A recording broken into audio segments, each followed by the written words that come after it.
Welcome everyone to October's Police Commission meeting. And this is a unique time right now. And I just want to briefly just say my prayers go out to the people in Israel as far as what's going on there. As far as my family, a personal friend of my sister's who spoke, my sister Lynette, who spoke here, she was a former Miss Oregon, just like my sister was. She and her husband flew in to Tel Aviv the day before, and she's communicating with them, but they can't get out. So our family is in deep, deep prayers, with them, and she's texting my sister and so forth. But that's how close things like this go on, and my prayers go out to them. I hope everyone is reviewing the agenda and prior to us, and while you're reviewing the agenda, I would like to start off by saying, do we have any public comments at this time? We do not. Okay. In reviewing the agenda, we do have some changes, and we're going to need to have a motion and also a second to last month's minutes. So I'd like to start with Cindy Coleman. You had some changes? Yes, I do have some changes for your consideration. In the section, I guess it's page 5 under the corrections to my presentation. On the third bullet of where it says internal affairs, I'm requesting that if we add 2 of which were classified as criminal allegations of misconduct. Okay. Under incident reviews, the first bullet, I'm requesting that it be modified to say that depending on the findings, these may be reclassified by the auditor, excuse me.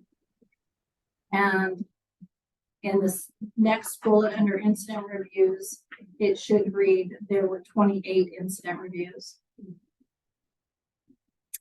Under supervisor actions, under the second bullet, I'm requesting to read in 2022, 286 supervisor action complaints were received, which is substantially higher number than the 16 cases that were classified as allegations of misconduct or criminal misconduct.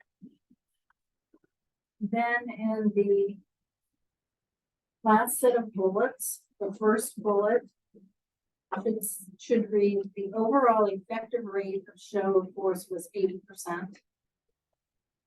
And the final one is the final bullet. It should read officers' driving habits remain a common complaint from citizens.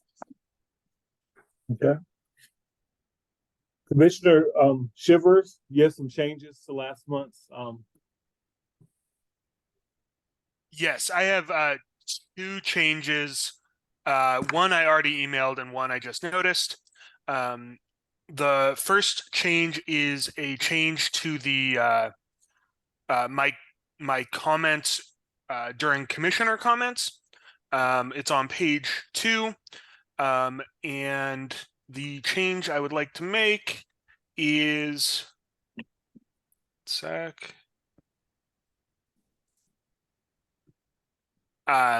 changing that second bullet point to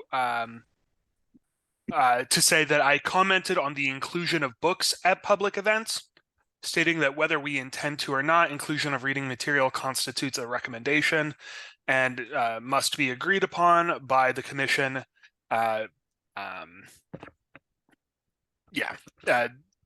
Must be agreed upon by the commission.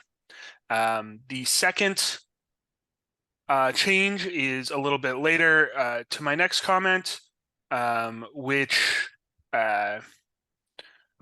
instead of saying and asks if they were of primary consideration, page 4, right near the very top, Commissioner Shivers asked if the grants have anything specifically related to the BIPOC or LGBTQ communities, and if those communities were considered in the grants. Primary consideration, I feel, it makes it sound like I'm concerned about how highly they were rated, where my main concern is whether they're being considered at all. Okay, Commissioner Lyman. Thank you, Chair. It's to page 2, liaison reports. The second sentence, I'd like to read, that generated a robust investigation internally by the police department as well as the auditor. And Deputy Chief Adams reviewed the case and referred to the suggested findings by the police supervisor review. Chief Skinner agreed with DC Adams' conclusions, just to correct and make it accurate. So, and I'll pass those down to the. Thank you. So does anyone else have any changes to last month's minutes? Commissioner Dominguez? Thank you. I do. Going back, sorry, I'm looking at my notes. Okay. 2 things. Actually 3 things. Okay. So for, on page 2, where it says Commissioner Dominguez, where it says was asked to remove the collection of books about the police that she had placed in the public library. Those are actually books that are already at the library. So just FYI, I'm not adding to the library. It was like stuff that's already kind of, the city government's already sort of like putting out there via the public library. So maybe you could say, I don't know, books that are currently available at the Eugene Public Library. And then also, I feel like there was no context for this, where it says she did not understand and felt the request was strange. I would just cut out she did not understand and say she felt the request was strange. Because it makes me seem ignorant. And again, there's nothing there, like no information was provided. So it's not that I didn't understand anything. Okay. Aside from that, I would say that if you scroll down to page, where is this? Looks like page 5. I guess what I want to say about this is Commissioner Booker has been in the past bringing up certain notes about how it is that we are recording, whether ideas are picked up, or like, is there a way to officially record what the ideas that we as commissioners put out? And apparently there isn't currently a way for us to do that. And he wishes that there was a way to do it, because I feel the same way, so that we can get an official rejection as well, that the ideas like are not being approved, if that makes any sense. So on page 8, on page 5, in the, the third paragraph where it says, second paragraph where it says, time was allowed for commissioner members to ask questions of the presenters and guests. The questions varied from determination of who investigates criminal conduct, allowance of too much discretion, Suggestions were offered and ideas were shared. So I appreciate that the minutes are being taken. Currently, we don't have a system to propose ideas and then also have them officially rejected. And I think that the minutes here, like, they're kind of summarizing the annual report. There is a paper copy of the annual report.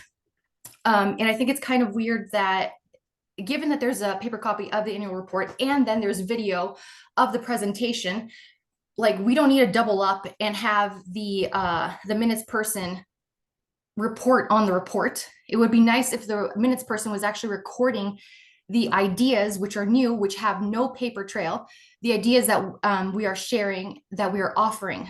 Does that make sense? Like, this doesn't make sense to me. Like, those ideas should have been jotted down. Like minutes, like the meaning of minutes. I looked it up. It says, what does it say? Minutes, record or note the proceedings of a meeting or specified item among such proceedings, recommendations of a course of action. So what we're doing as commissioners is we are recommending courses of action, and those should be the things that are being reported. Does that make sense? So I think that just the general way that we're doing the minutes, I think, should be adjusted. Does that make sense? No, I mean, it makes sense to you. That's the most important. What I'm doing right now is just finding any changes that you have from the last minutes, as far as it's something incorrect that you have worded down and so forth. What you're talking about could be brought up, but that's going to be maybe in commissioner comments. Well, I think that should be added. Like, does that make sense? I don't know who did the, I'm sorry, I haven't been to the meetings, but somebody instead like wrote up this report, but then neglected to actually put in the minutes that we said. So I think that should be added. Does that make sense? Somebody should go in there and add the actual recommendations that we had. Chair Dominguez, or sorry, Commissioner Dominguez, I appreciate that. Chair Boggs and Vice Chair Hawkins and I can talk about this offline. We do have a minutes recorder, and it's a work in progress, and we can make those adjustments. So I appreciate you bringing up that recommendation, that suggestion. Thank you. Yes, Commissioner Shivers, you have some more, or because what I'm about to do is do a motion to approve the minutes with said changes. Yeah, I'm happy to make the motion to approve the minutes with said changes. I would also like to echo Bonnie in saying that I think that the way we're taking minutes needs significant adjustments. The important parts, in my opinion as well, seem to have been left off. And there seems to be a lot of unnecessary detail for other parts. So I'm not exactly sure how I would recommend changing this. I just looked at this earlier today. So I will also think more about how to rebalance the minutes. Before you do that motion, Commissioner Mogart, your hand was up. Thank you. Is there a way possible to get a PDF of the minutes so that we don't have to go through the website in the future? They're in your meeting packet. It is a PDF form. So I'm not quite sure I understand your question. I think you may be asking for an attachment to the commissioner email that goes out prior to our meetings. And I think that would be helpful. In many cases, it's easier sometimes to save that attachment than it is to go back through the emails to find the link. So it's easier to open up an attachment. Yes, it's not something that I wanted to follow through because sometimes it doesn't work for me. Sure, I can make that change. Thank you. Commissioner Shivers, it's not just you, Holly. It was happening in the past too with Jeremy. So. Oh, okay. Commissioner Shivers, would you like to make that motion? Motion to accept the meeting's minutes as changed. Do we have a second? I'll second. Vice Chair Dominguez has seconded. So, excuse me, Vice Chair Hawkins has seconded, and so noted that those minutes have been approved.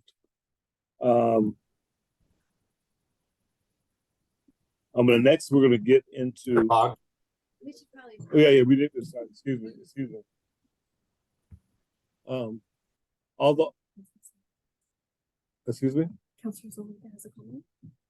Commissioner, Councilor Zelinka, hand. Yeah, I wanted to say a word about minutes. Council has spent a lot of time going over this over the last couple of years about what level of minutes and how they're supposed to be done. And what we basically have settled on for all the council meetings and the boards and commissions is the fact that we have a video recording of it that you can access at any time leads us to not have a verbatim transcript. So the minutes end up just being a summary. And whether or not they reflect everything, and they're not supposed to reflect everything that happened in the meeting. They're supposed to summarize the things that happened. And if people wanted to get more specifics on it, they could go to the recording. So that's just a comment about where we landed on minutes for the whole city, because we don't have a cadre of people to sit there and do minutes all over the place anymore. It was a budget cut. Thank you. Before we vote, do we have comments prior to the vote on approving the minutes, or do you? Okay. Yeah, super quickly. Yes. It just I'm a bit concerned that the city is deferring to having it on videos, because it's hard to like Google search or FOIA request a video, whereas if it was in paper format, I think that would be better for everyone involved. So anyways, that's just my comment before the vote. Thank you. Okay. Okay, we're voting now to approve the minutes the last month's minutes. All those in favor, say aye. All those opposed, say no. No. The ayes have it. And I'm abstaining for the reasons stated. Okay. Actually, I would like to abstain too. Thank you. I'm also abstaining. The minutes have been approved for, I don't, with those abstentions, I'm not sure that we have quorum. you want to, You mean that it doesn't pass? we can get a vote. We have a quorum doesn't pass. Majority. Right. Can we rephrase that in Chair Box to make it very clear that what we're voting now on the motion to approve the minutes with the recommended changes, because that was not included the first time it was stated. All right. So I would like to make a motion that we vote with the recommended changes from all the individuals who submitted changes, that get approved. All those in favor, say aye. Aye. Those opposed, say nay. Nay. Nay. Silver. Yeah, I'm not going to abstain. I'm not comfortable with changing the language and stuff. So. And So I believe as chair, the ayes have it, and we're going to be going on to liaison reports. We will start off with Councilor Zelenka. I don't have anything to report on. That we've been working on a lot of things at the council in terms of revenue. So there's a revenue committee that will be forming in the near future and looking at a bunch of different options for filling our budget gap of $8.3 million, which grows over time, plus also looking at climate change and homelessness services, as well as potentially bond revenue for the stadium, for the multi-use stadium that the M's would use. So that's been a focus a lot of the time that the council's been doing recently. You, Councilor Ye. I guess the only thing I would add is that Chief came and spoke to us about our community safety payroll tax and how it's been being utilized here at the police department. So that was what, last week? Monday. Yeah. So if anybody's interested in that, you can look up the video and see. It was a pretty long report, so I'm not going to summarize the whole thing, but it's really interesting. It talks about library and recreation services, the fire department, and the police department. So. You could read 3 minutes. You can read the minutes, yeah. Commissioner Lemons. Thank you, Chair. So first of all, the Human Rights Commission finally got to meet, so I get to give you all some preliminary numbers on last year's hate and bias incidents and crimes. Definitely preliminary. I'm going to come to you with the full numbers once it's out, but it's looking like we had 24 bias incidents and 28 bias crimes in Eugene last year. And last month, so we had a bias crime that was reported. So there was 2 individuals who identify as being trans who were doing political canvassing at an apartment complex. And at one residence, it was reported that a man came out, yelled, and shoved and slapped. However, after interviewing neighbors and stuff, there was not enough probable cause to move on. So the case was closed, or it was suspended, sorry. And then out in West Eugene, there was a couple driving back from their house, and they were stopped by an erratic person in the road, impeding traffic, yelling hateful slurs. They kind of just moved around them, kind of went around the block, and he had moved, and they interacted with him again. He brandished a large knife and continued saying those hateful slurs, and he was arrested for bias crime at 1st and 2nd degree. And then we've had an issue with a business in the Whitaker asking several unhoused people who were sleeping on the property to leave. They did leave, but before doing so, they spray painted derogatory things on the building. So that's open and assigned. And then lastly, there was a incident in the neighborhood in West Eugene where it has to deal with racial issues, and essentially, without getting too graphic, there was like a scalp put on a stick in a front yard to try to intimidate someone else. So that's open assigned as well. So that's it for my comments for my liaison, and then my commissioner comments real quick. I just wanted to thank Chief Skinner for showing up to the Human Rights Commission. We had a really productive talk, and looking forward to having you back there, Chief Skinner. And then I'm really excited for this meeting. Thank you, Chair and Vice Chair, for putting it together. The emerging technologies, as you all know, has been a concern of mine, so I'm looking forward to it. Thank you. Commissioner Lehman. Thank you, Chair. Before I give my liaison comment, I just want to acknowledge, I think I'm off camera, but at the table, and also off camera behind the table is the minutes recorder, and they are working really hard. And I don't know if they're the same recorder that was here last time, but so please acknowledge that we're trying to find our way about minutes, but it has absolutely zero to do with how the minutes were taken and how they're in a sense of you doing your work. If you don't know what is expected, you can't. So I just wanted to put that out there. You're welcome. So You're here. then the second thing is the CRB did meet this week, and it was another search and seizure case. And it was interesting because it was an example of some officers that were really going out of their way to help a citizen that had some cell phones stolen, and they did a robust investigation, and it led them to a place where they then violated it was a sustained complaint of a search and seizure violation, entering a place and using what's known as the community caretaking exception, and it didn't stick internally. It was only an internal generated complaint and investigation, and the only notable.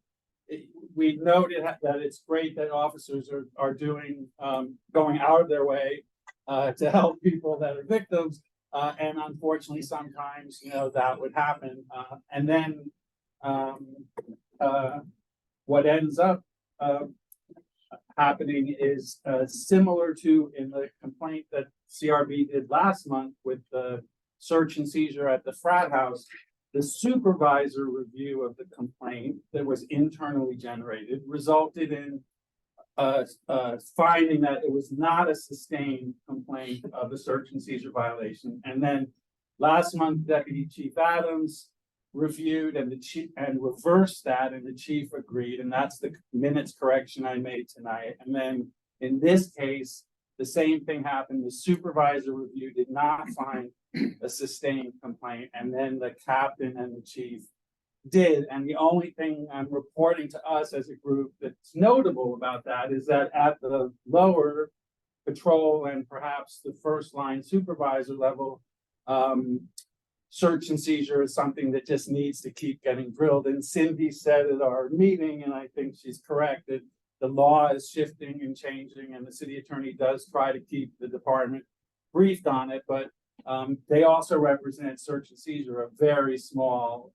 total of the total number of investigated complaints. So we looked at 2 in a row, but we saw the same thing twice, but not to make a big deal out of it, just to note it. And that's my comment. Thank you.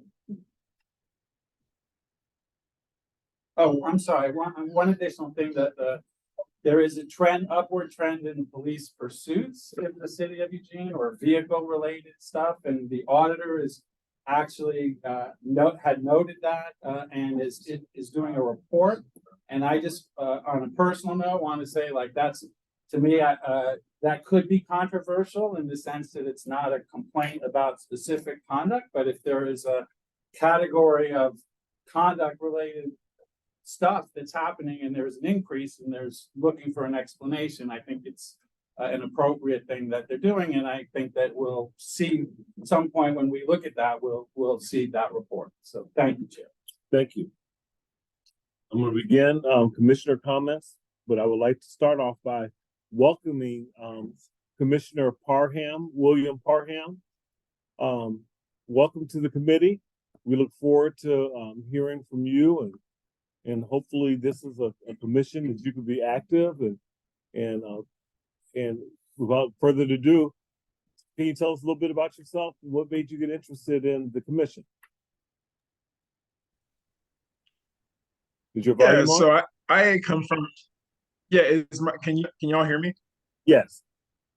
Okay, yeah. So I come from a law enforcement family. My grandfather was a deputy in California, and my brother was an officer in California in Houston. And I think it's something that's extremely important um, to become involved right now, especially with the way that law enforcement is going as a black person in my community to become involved and to try and get some of the things that I believe in kind of in the pipeline. So I come from a trauma informed background, and I think that a new society um, would would would have to take into account a few different things um, in terms of policing. But for right now, I'm very excited to be here and to learn and to see just how the commission goes about the policy that it's going to be in place for the city of Eugene. Thank you very much. Thank you. Welcome. Thank you for having me. So it's an honor to be here. Yes, it was an honor to have you. Commissioner Dr. Booker.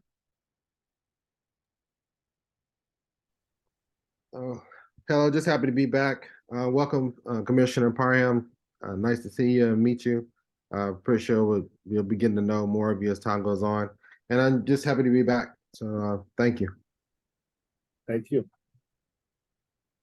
Commissioner Dominguez. Hi, I am really looking forward to understanding what you all mean by cleanliness in the, what does it say down here? Something like, Chief Skinner will talk about cleanliness in the safety model. So I'm kind of curious about that because I'm actually currently doing research for the American Institute of Architects. We're developing a scholarship for architects to help the community, and I'm applying, and I'm very interested in showers. Supposedly showers help homeless people get off the streets because it helps them get jobs. So just kind of curious how that might tie in. Thanks. Commissioner Mogart. Thank you. And I just wanted to clarify that my vote was not about the minutes themselves, but about going in and changing language and whatnot behind the minutes. So thank you, whoever the minute person is. And that's all I have to say. Thank you. Commissioner Shivers. Yeah, thank you so much. So my comment's going to be on the minutes. We might want to schedule a more robust conversation to actually make a decision. I want to state that my preference would be to have a video be the public record. So that would be a situation like we've had last few years where we don't have specific minutes. The reason for that is because I feel like the agenda is sufficient to clue the public in to what occurs at the meetings, making those videos easier to find. And then we are far less likely to be taken out of context, to have arguments erupt around how and what is said, and have words put in our mouth, where minutes, by distilling our thoughts into an easier chunk to take a bite out of, more bite-sized pieces, it becomes a lot more confusing for folks. I recognize the desire for transparency. So if that's not the direction that we want to go in, if we do want to have minutes, if we want to have more robust minutes, I like Bonnie's thought of including commissioner thoughts and ideas rather than just have a transcript of our previous meeting.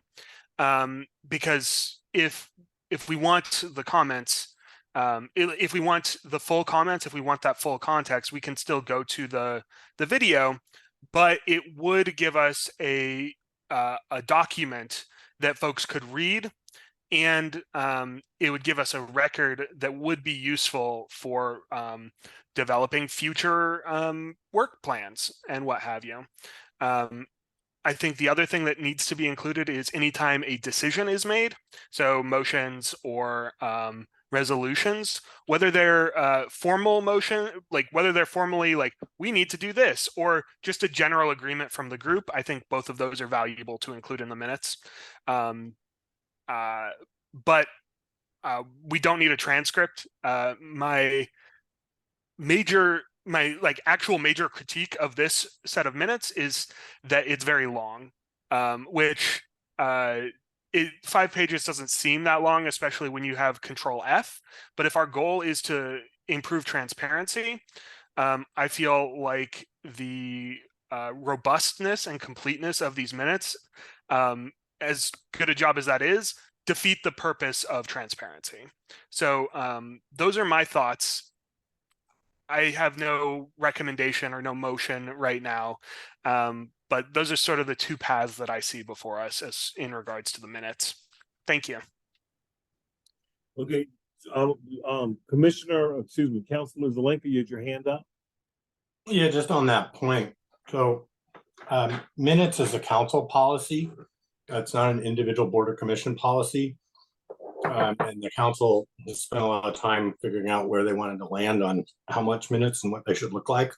So if the police commission wants to make a recommendation on a specific change to that existing policy, they're more than welcome to do that. But it's not up to the commission to determine how the minutes get done. But it is up to the commission to make sure that they get approved in a fashion that suits and reflects what people said. Gotcha. Commissioner Dominguez? So can we see the guidelines that the minutes taker are using? Like, where is that? I'm also confused, Alan. So we have contract through Lane Council of Governments, and our minutes recorder, Trinae, who's sitting behind us, you can't see, but she has a guideline that she goes off of. Yeah.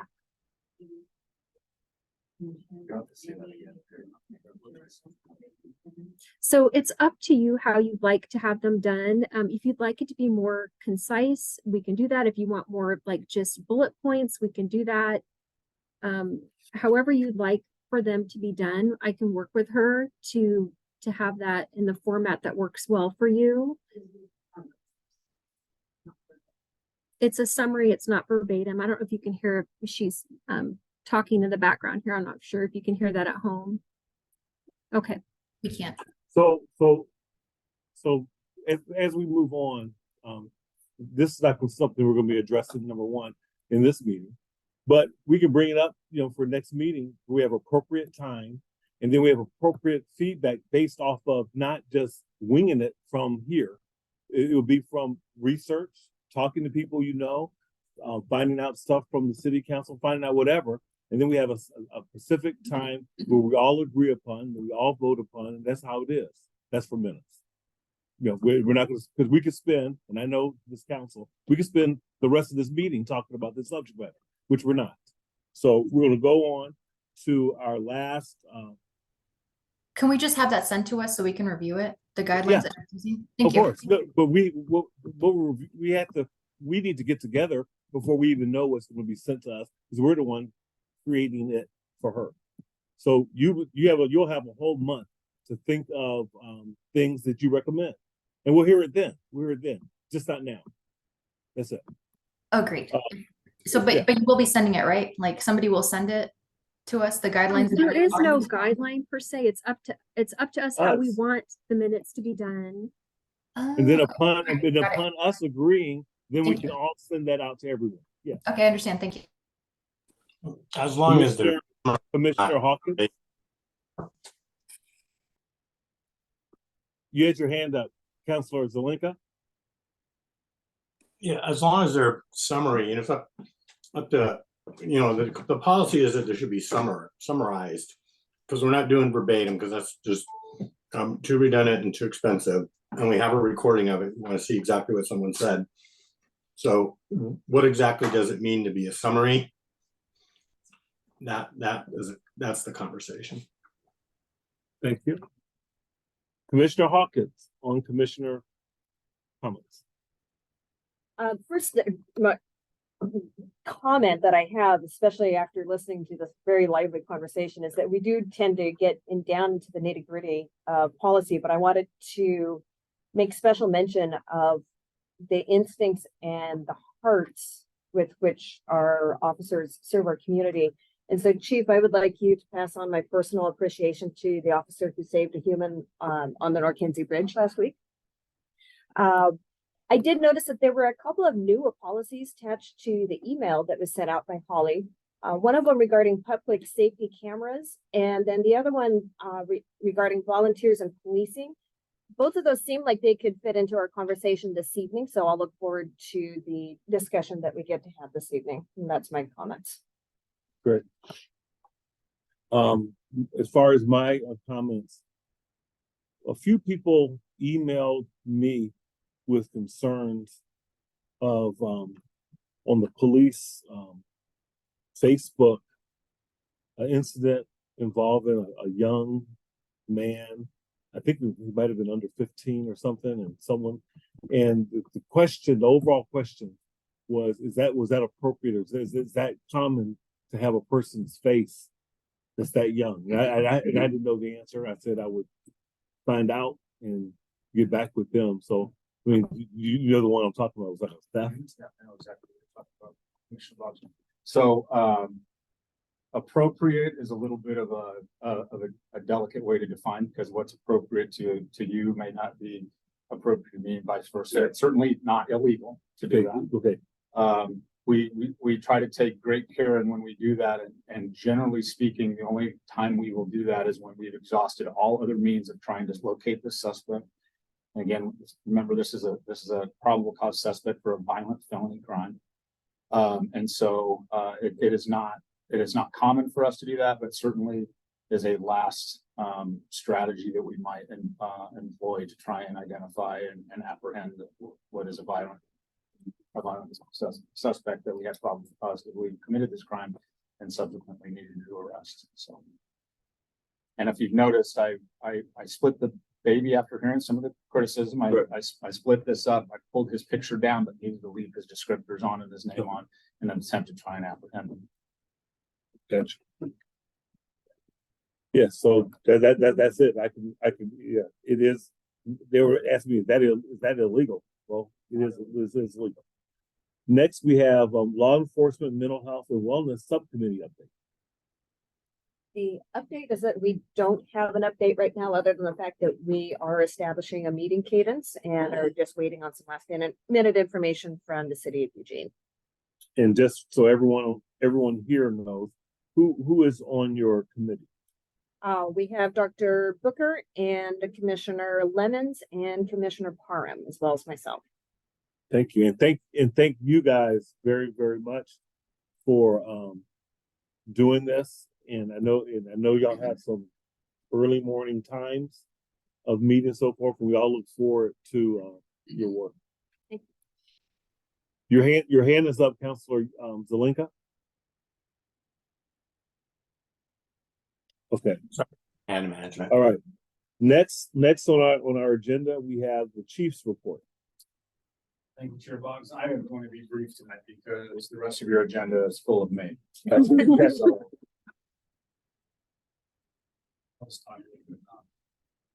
department as a whole, we are in the middle of football season, as we all know, and that's a challenging time for the organization when we think of those Saturdays and how we staff that, especially being down the number of staff that we are. We have a lot of really hardworking men and women that are signing up for the overtime to make sure that those Saturdays go off smoothly and safely. And so it's very busy.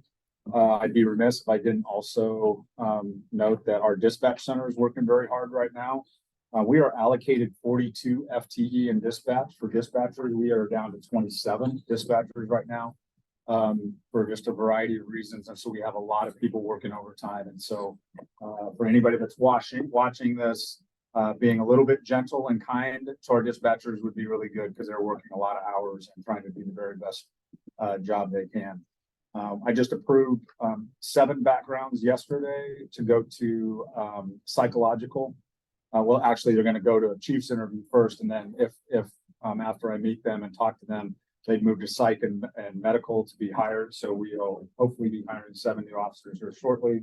We've got a variety of officers in various levels of training, some of which is in-house, some is at the academy right now. But that's a big effort, as you know, for the organization. We're in a constant state of hiring to try and get our numbers back to where they were. Thank you to Councilor Ye for bringing up the Monday work session where we talked about the criminal or the community safety payroll tax. And oftentimes we as a community, when we kind of settle into a rhythm, we forget some of the things that are happening, and seeing that attached to that payroll tax. It's always, and I'm no exception. I like to see kind of where my money is showing up, and it's showing up in a bunch of different areas, both across the prevention world and youth services world, as well as the fire and EMS world and the police department. And I do appreciate Councilor Zelenka, if I'm not mistaken, that night pointing out that the street crimes unit, which is a part of the community safety payroll tax, has done an amazing job over the last few years of taking just thousands and thousands of fentanyl pills off the streets and pounds of fentanyl off the streets in a time when we have seen a triple in our overdose calls for service since before ballot measure 110, and a tripling of our overdose deaths. Fentanyl is a scary synthetic drug that only takes a very small quantity that can be lethal. And so years past, we had an interagency narcotics enforcement team here that served all of Wayne County, and now we're all each kind of up to our own resources to try and address some of our controlled substance issues within the community. And so I appreciate the recognition of the work that they're doing. So with that, I'll stop and see if there's any initial questions, and then you'll be hearing some more from me here in a second. Any questions for the chief? We'll begin with Commissioner Mogart. Yeah, thank you. I heard of a new drug called ISO. Can you give us a little bit of information about that and what that might be? I don't know right off the top of my head, just because I'm, as you can imagine, I'm a little bit removed from kind of the lingo on the street. The new drug that I have heard about is what they call Trank, which is basically a tranquilizer that's being laced in these drugs, which is yet another synthetic. I'll check and see if that's the same thing as what you're referencing, but I can get back to you on that and get a little bit of information, maybe report back on that next month with you. Thank you. Is carfentanil any of those that you mentioned, Chief? I'm sorry? Is carfentanil any of those that you mentioned? I don't. I'm not familiar with that term. Like my kids remind me, I'm also not up to the new language either. You had another question, Commissioner Mogart? Your hand is up. No, it wasn't. I'm sorry. I didn't lower it. Okay. All right, we're going to go into our presentation. Number one in our work plan is the police commission identified virtual policing as their number one priority on their fiscal year 2024 and fiscal year 2025 work plan. The commission is seeking to learn more about the new virtual policing platform called My PD Connect, which is the police department which the police department introduced to the Eugene community in the spring of 2003. Today, 23. Today, we have CSO, which is Community Service Officer, Colin Woolston, and he will be assisting him will be the Chief Skinner. And without further ado, I'm going to introduce this a little bit. Yeah. I'm gonna introduce this a little bit, and we got Connor here with us, who's our IT tech guru that keeps us all functioning. He's gonna bring up this solution. So let me introduce this a little bit, just kind of level set kind of what we're going to be looking at here real quickly. The City of Eugene Police Department for years has had an online reporting portal where citizens that are victims of crime, instead of calling dispatch, were able to go online and be able to report lower level calls for service. And if they wanted to just get a case number for insurance purposes, that was the mechanism by which they could do that. These lower level calls for service were often taken into this first iteration of the solution, which was called Cop Logic, and was met with a lot of frustration.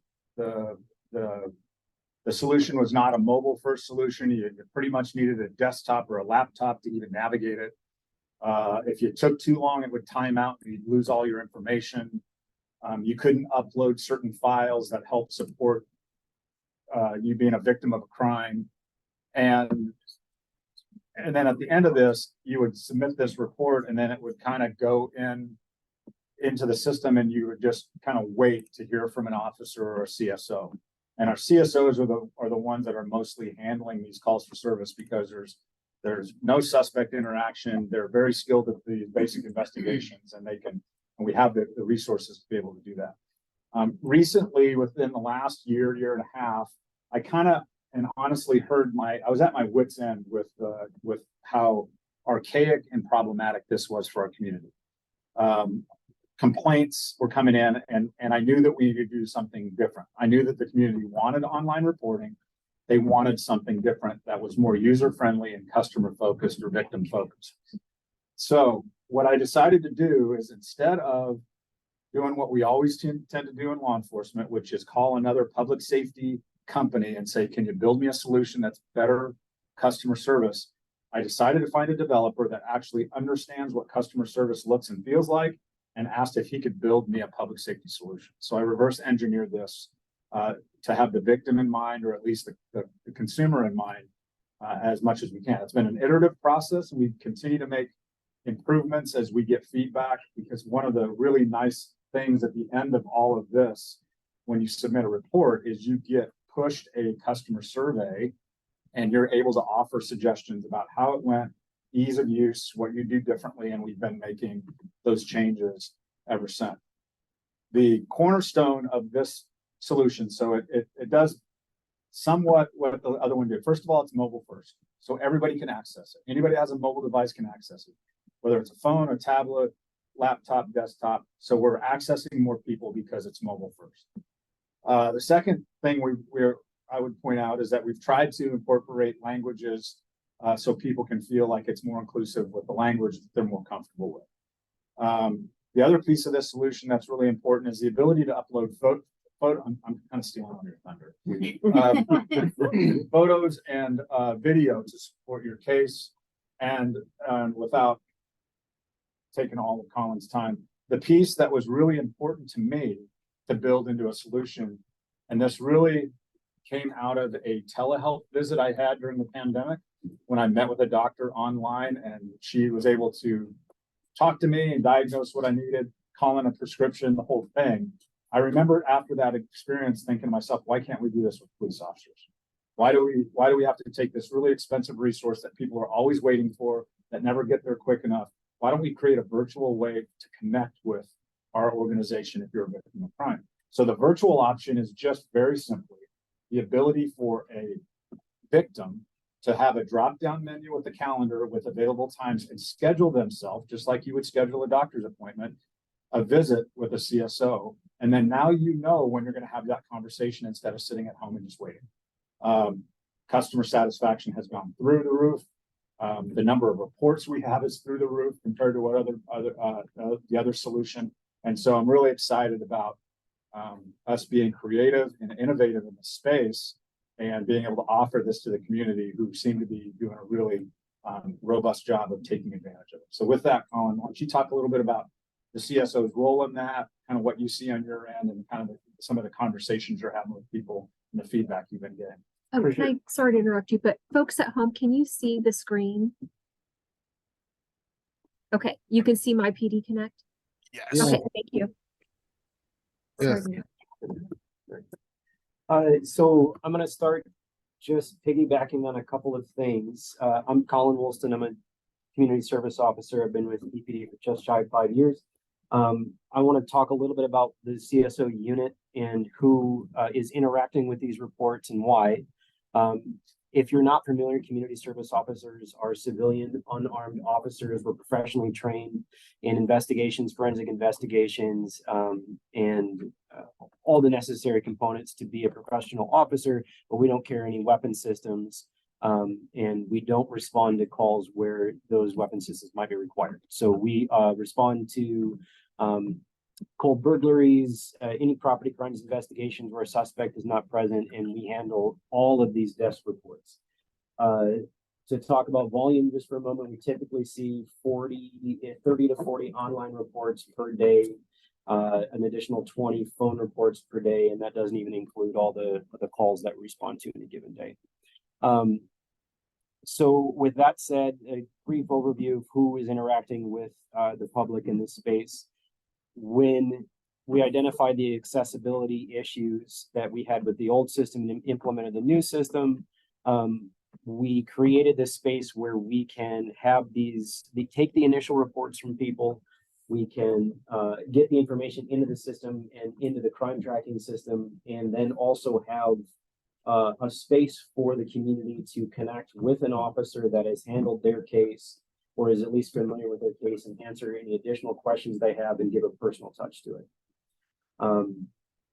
Before I launch into showing the actual system, are there any questions on any of that? Doesn't look like it. You got it. So,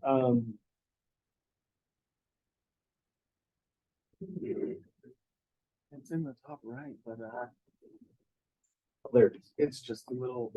Just a little. You might have to switch spots so that you're closer to the USB piece. So one of the great improvements with this system is we have all the different languages available. This uses, I believe it's based off of Google Translate.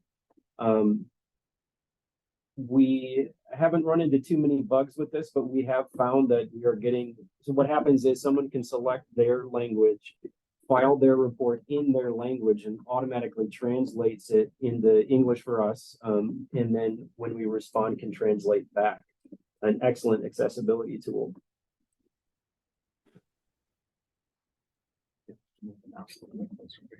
Over here. Lost it on the screen here. Move it to the right. You're on the left screen, which is over here. There we go. All right, now we're moving.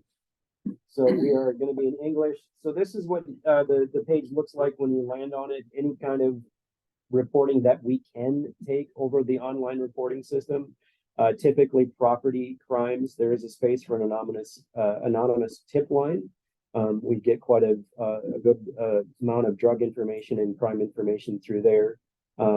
These are the type of reports that we can take over this system: thefts, identity thefts, frauds, forgeries, and any criminal mischief, which include damage to property or graffiti. We're going to go with the most common, which is theft. We outline the different types of thefts. Once you find what you're looking for, you can go ahead and start your report. It's a very simple, easy to work through information flow, victim information, where it happened, what kind of damage happened, what happened during the crime, what property was lost, and if there's any suspect information, you get to write your story down here, tell us what happened, upload any files that you have. Quite a few people have Ring doorbell cameras, etc. So any supporting evidence you have that the crime happened, and then this is where you land and get to schedule your appointment. You can do it. And you can choose between a phone call or a Zoom meeting. Obviously with the phone call, it's a brief phone conversation, any follow-up that's needed, any questions that the victim has. The Zoom meetings are an awesome tool where we get to speak face to face with the CSO, who is at headquarters, gets to speak with the victim and answer questions. We get to provide information on improved security at their home or for their vehicle. Especially when we run into things like identity thefts, we get to provide some tips for improved personal identity security going forward. It's a great opportunity to connect with the community.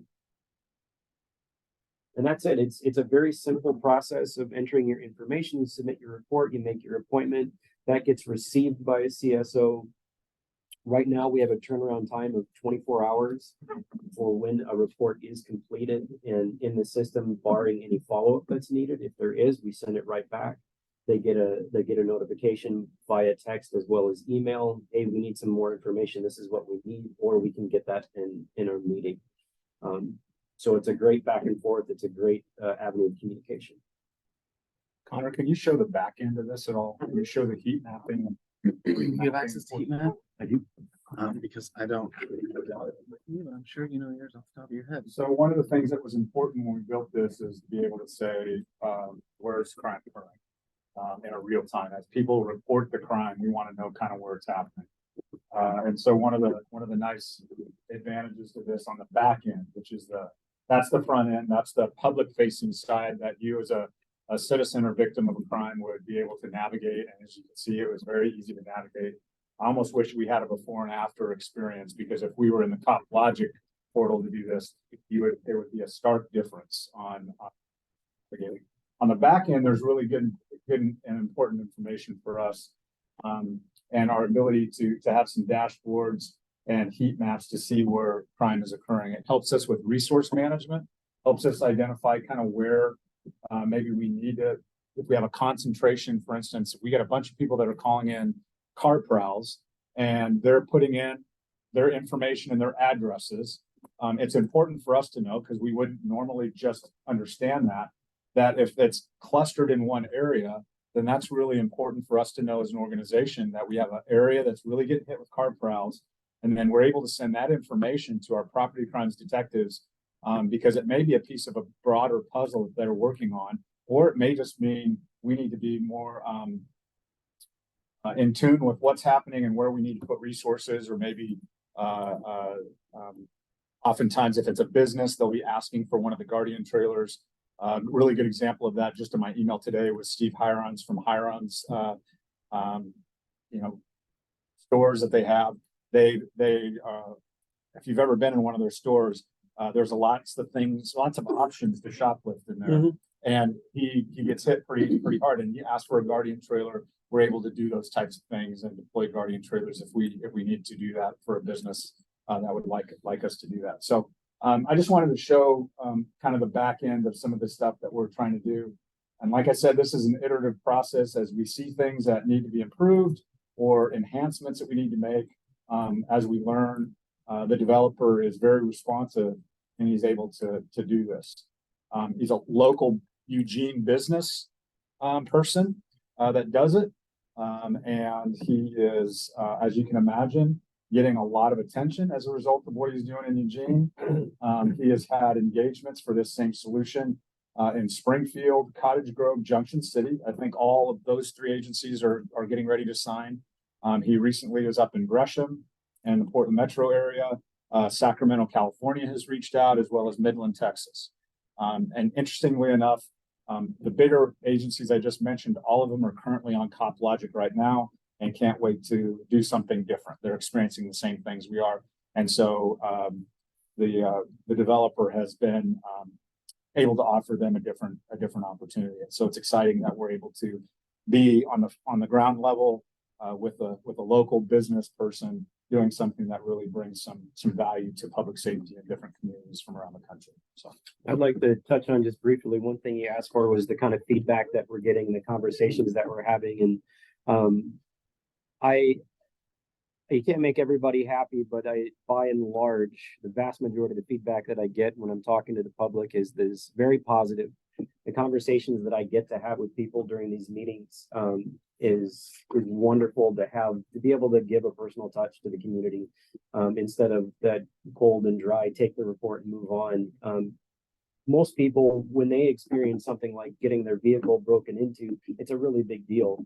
And to be able to have that just 5-10 minute conversation with them and help them feel a little bit better about the experience has been rewarding, I think, for pretty much everybody in the unit.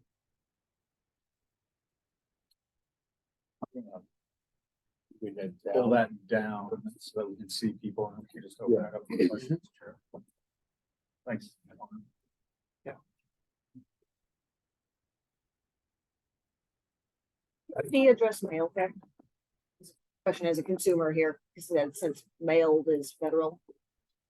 It does have the ability to report that theft. So when my mailbox is broken into repeatedly, I can file a report on that? That's correct.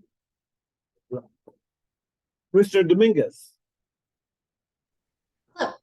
I think a couple Bonnie? years ago. Oh, can you hear me? Hello. Can you hear me? Oh, no. Here we go. Yes, Can you hear me? Hello. we can hear you. Oh, okay. But can they hear me? I don't know. They're frozen. Oh, dang it. Maybe I'll send a message via the message machine. I don't know if that works. I think just like last meeting, I think they cut off. They're probably gonna have to pop back in. Oh, no. Somebody kicked a cord somewhere. Jeez. Yeah, something like that. Yeah. I imagine they'll be dropping off here pretty soon and dialing back in.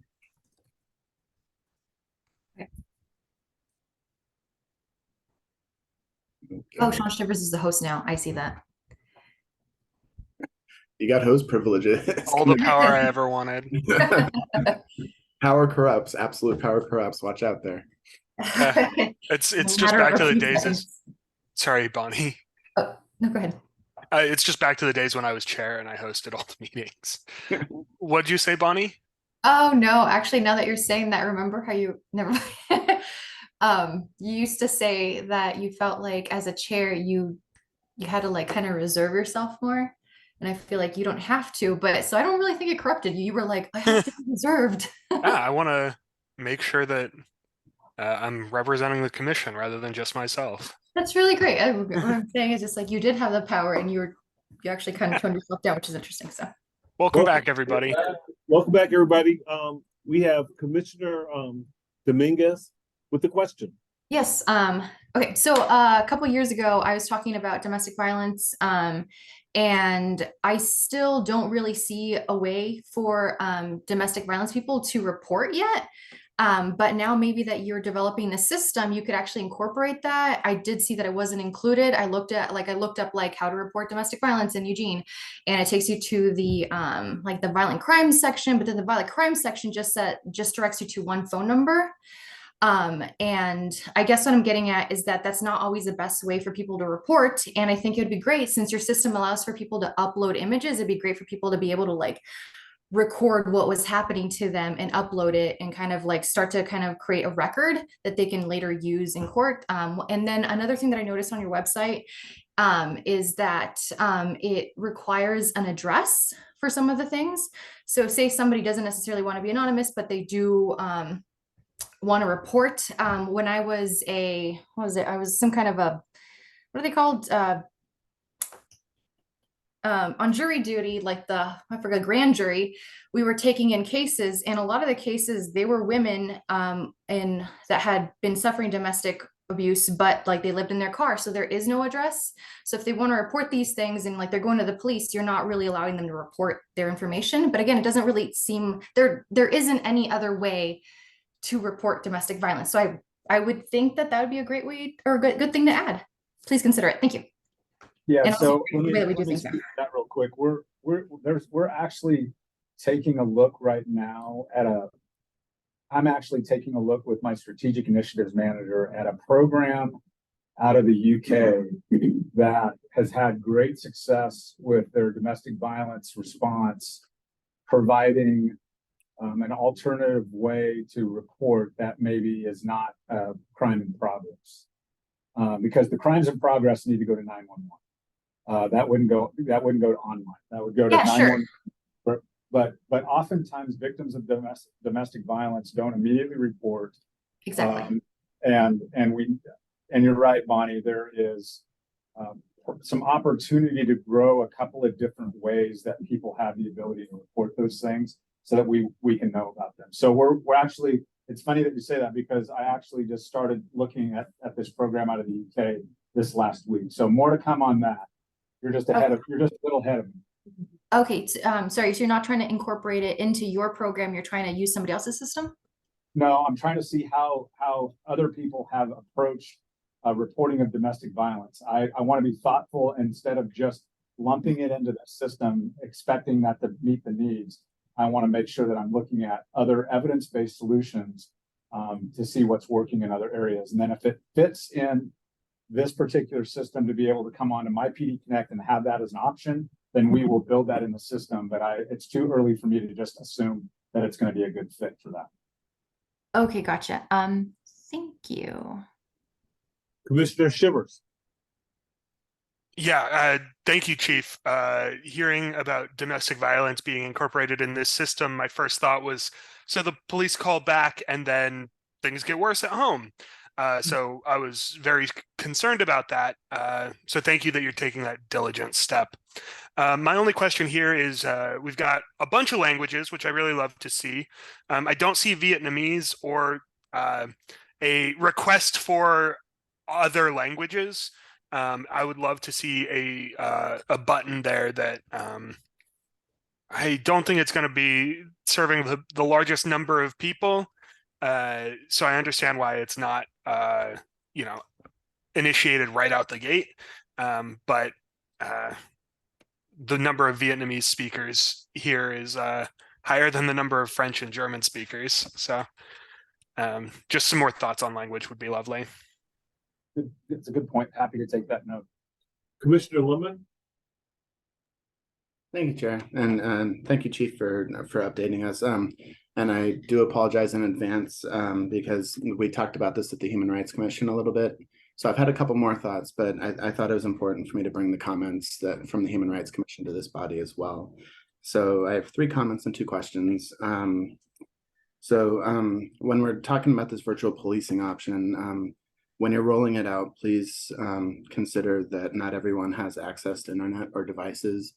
I'm very happy that you made mobile devices involved, but that still does not encapsulate a lot of people. I'm on the digital equity panel right now, and I think about 15 to 20% do not have any access to devices or internet. So that's leaving a good chunk of the community out.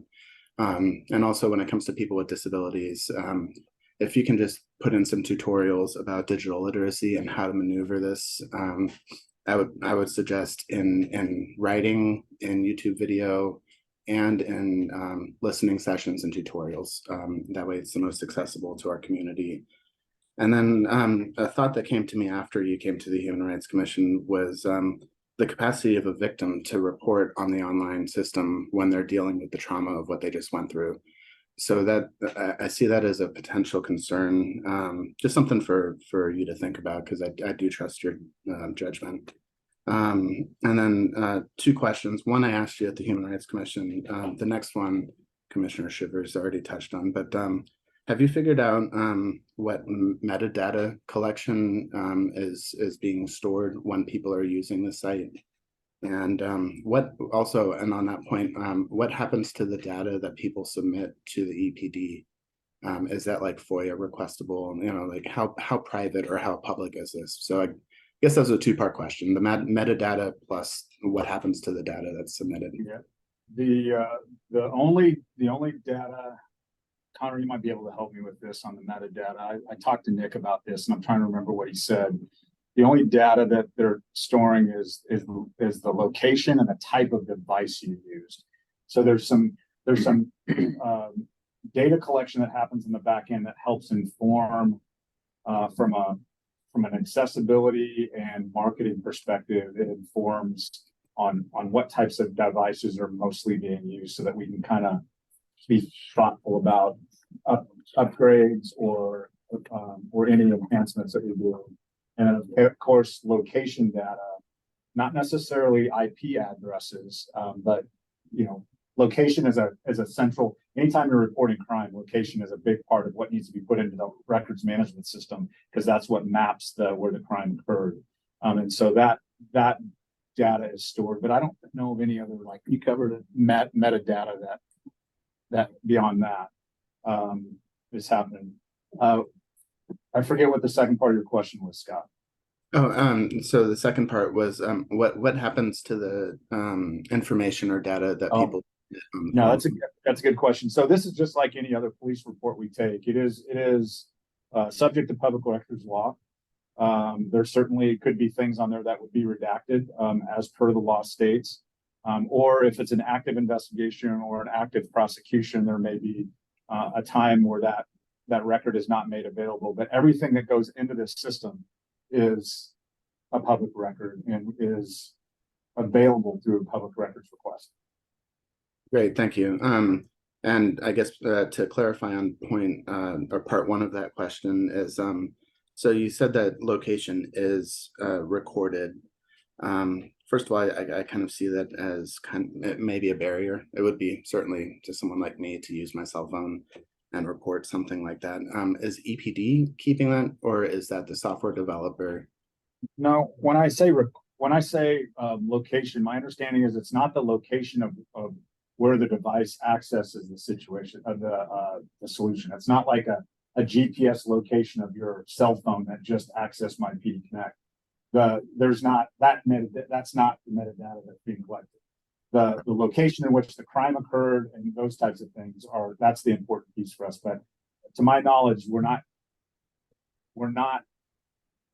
able to, or even recording or documenting where your individual unique device happened to access the website and where you were located at that time. What it does record is the type of device that was used to access the website. Okay, I think I'm catching what you're pitching, because if you understand the device that people are using, then you can better tailor it towards those devices.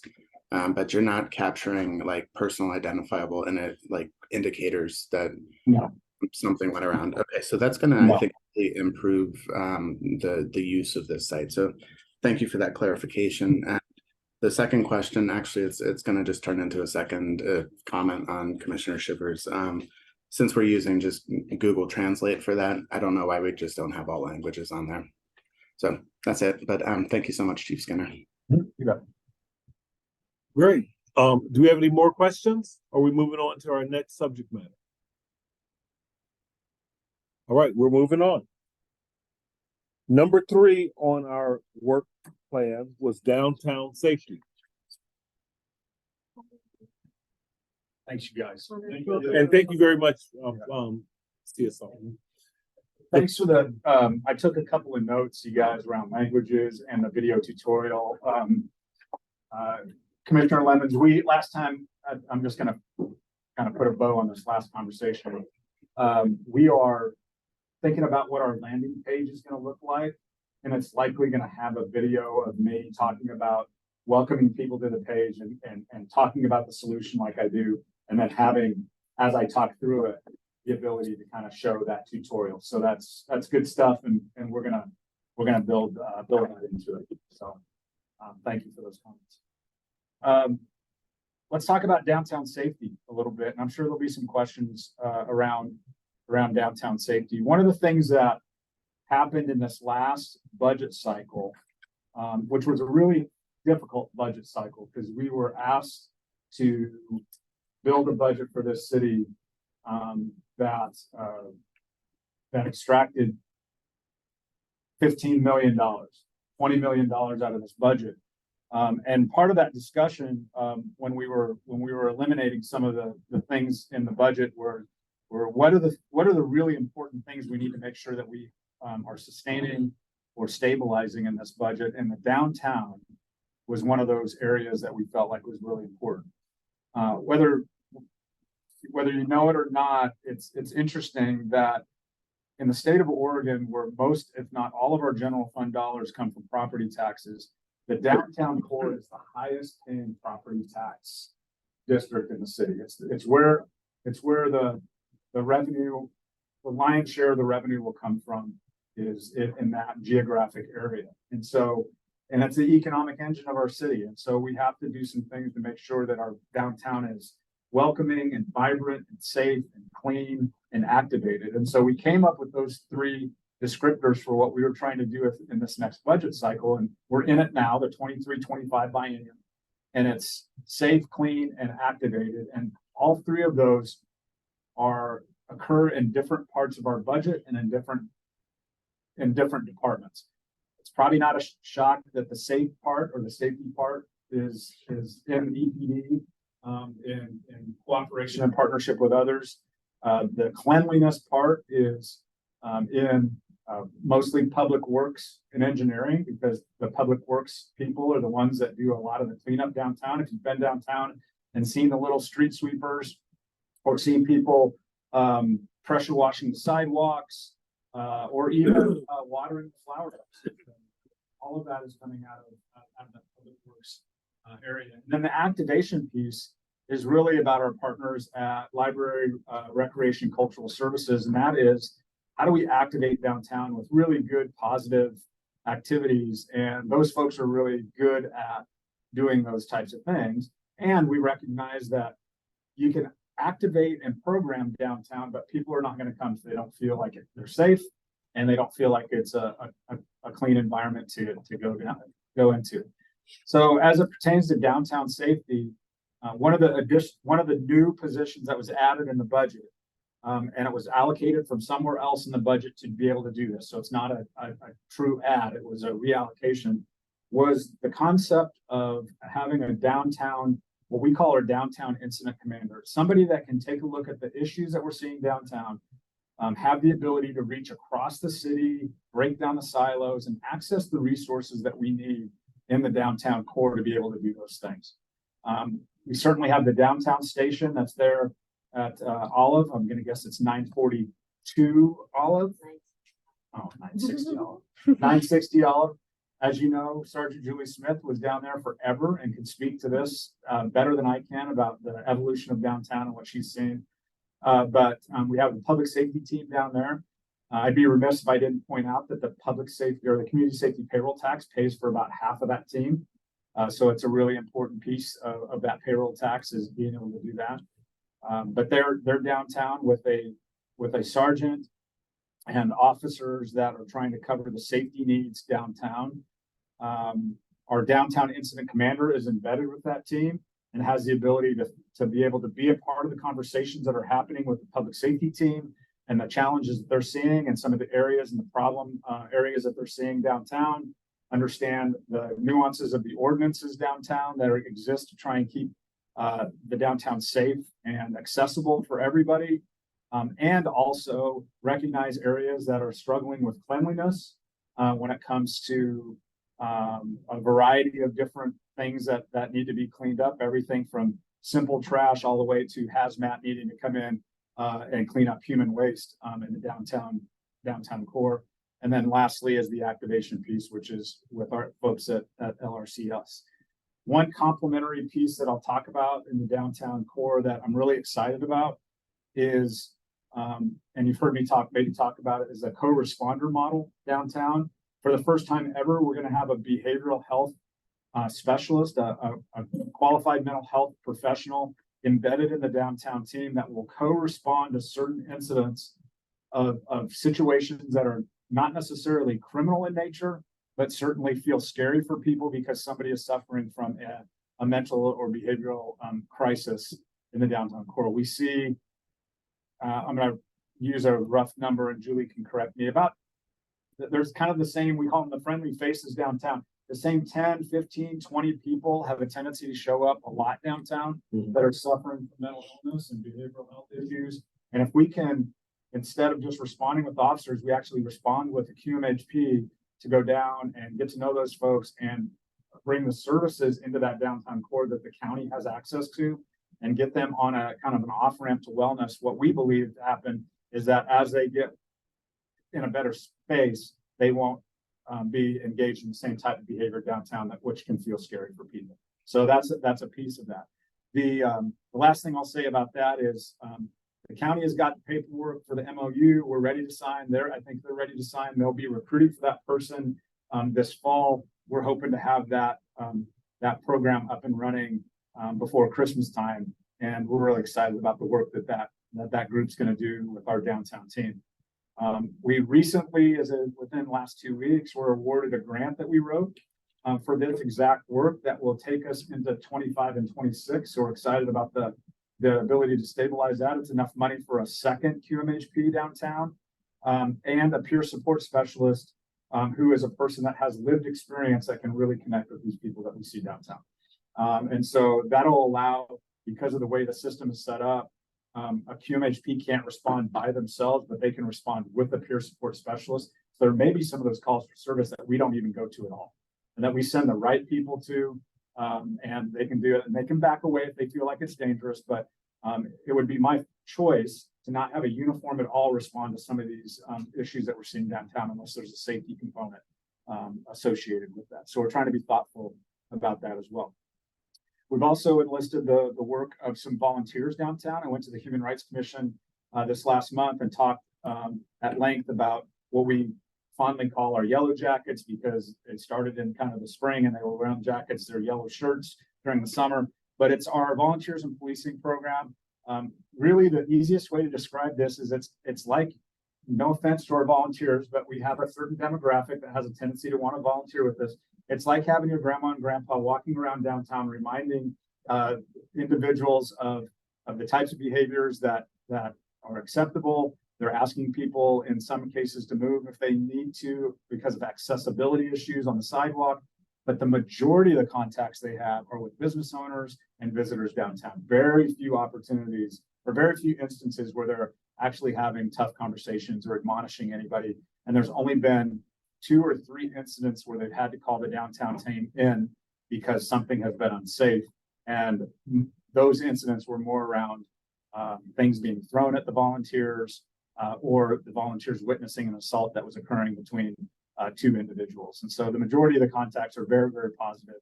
And we're getting great feedback from the business community that sees them. They're easily visible, and they're very gentle and kind when they do need to have conversations with people. As far as I can tell, we have not had, with the exception of maybe the assault, we have not had any arrests of anybody downtown as a result of our volunteers in policing being down there. So it really very much is just an added resource in the downtown core with our focus on safety and cleanliness. The last thing I'll say before I turn it over for comments or questions is just a quick editorial around safety and the perception of safety, and how those are 2 completely different things. Oftentimes people say, I don't think downtown is safe. Safety can be statistically measured, which is around your the odds of you being a victim of a crime based on the number of crimes we see per 1,000 of people in our community or incidents in that area. The statistics suggest that you have a very, very low probability of being a victim of crime downtown. And yet we hear from people all the time that it feels unsafe. And so much of that is around the way things look and feel, what people hear, what they see, oftentimes what they smell, unfortunately. And so that perception of safety is something we have to pay attention to, but certainly is a separate conversation than just the blanket statement, is downtown safe or not safe? So with that, let me stop there and see if there's any questions about what we're trying to accomplish downtown. Commissioner Lyman. Thank you, Chief. That was really comprehensive and impressive that you didn't even look at a note and you made it through all of those beats. So I am truly impressed by that. And I was going to not say anything, and I was going to really be excited that I didn't have to say anything, and I don't have to, but my response is to the yellow jackets. And it's simply this: it's that a lot of training goes in both to your community service officers and your sworn officers on public interaction, and they go to an academy. There's just a lot that goes into that interaction. And it's one thing to use volunteers to maintain vehicle. I totally get the use of the volunteers. I do have an issue with putting them face forward.